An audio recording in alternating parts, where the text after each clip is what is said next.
വയനാട് ചുരം.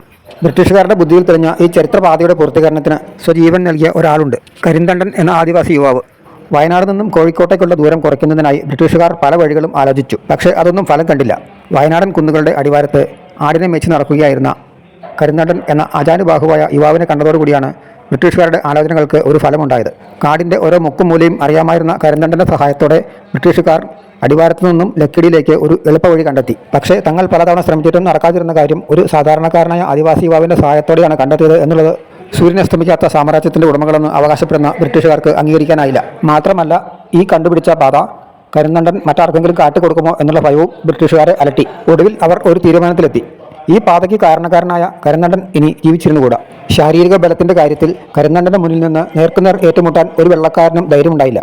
ഒടുവിൽ അതിനുവേണ്ടി അവർ തിരഞ്ഞെടുത്ത മാർഗം ചതിയുടേതായിരുന്നു. ആദിവാസി ഗോത്രങ്ങളിലെ പണിയ വിഭാഗത്തിൻ്റെ തലവനായിരുന്ന കരിന്തണ്ടൻ തൻ്റെ അധികാരസ്ഥാനത്തിൻ്റെ അടയാളമായി ഒരു വള ധരിക്കുമായിരുന്നു. വളരെ പവിത്രമായി കരുതിയിരുന്ന ഈ വള ഉറങ്ങുന്നതിന് മുമ്പ് ഊരിവെക്കുകയും സൂര്യോദയത്തിന് ശേഷം കുളിച്ച് ഭക്തിയോടുകൂടി വീണ്ടും ധരിക്കുകയുമായിരുന്നു പതിവ്. ഒരു നാൾ രാത്രി കരിന്തണ്ടൻ ഉറങ്ങാൻ കിടന്നപ്പോൾ ഊരിവെച്ചിരുന്ന വള വെള്ളക്കാർ കൈക്കലാക്കി. ഉണർന്നെണീറ്റ കരിന്തണ്ടൻ തൻ്റെ അധികാരത്തിൻ്റെ ചിഹ്നമായ വള കാണാതെ പരിഭ്രാന്തനായി. വള നഷ്ടപ്പെട്ട തനിക്ക് കുലത്തെ നയിക്കാനുള്ള അധികാരം നഷ്ടമാകുമെന്ന് അറിയാവുന്ന കരിന്തണ്ടൻ മാനസിക വിഷമത്തോടെ തളർന്നു വീണു. ഈ അവസരം വിനിയോഗിച്ച് വെള്ളക്കാർ തങ്ങളുടെ തോക്കിന് കരിന്തണ്ടനെ ഇരയാക്കുകയായിരുന്നു. ചതിയിലൂടെ മരണപ്പെട്ട കരിന്തണ്ടൻ്റെ ആത്മാവ് പലർക്കും ഭീഷണിയായി ആ മേഖലയിൽ അലഞ്ഞു.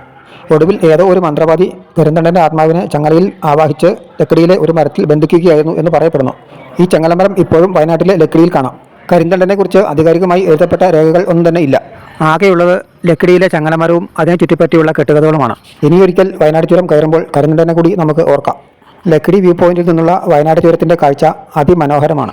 ഇവിടെ ഇങ്ങനെ നിൽക്കുമ്പോൾ ഈ പാതയ്ക്ക് കാരണക്കാരായവർ ആരായാലും അവരെ നമ്മൾ മനസ്സിലെങ്കിലും സ്മരിക്കാതെ വയ്യ.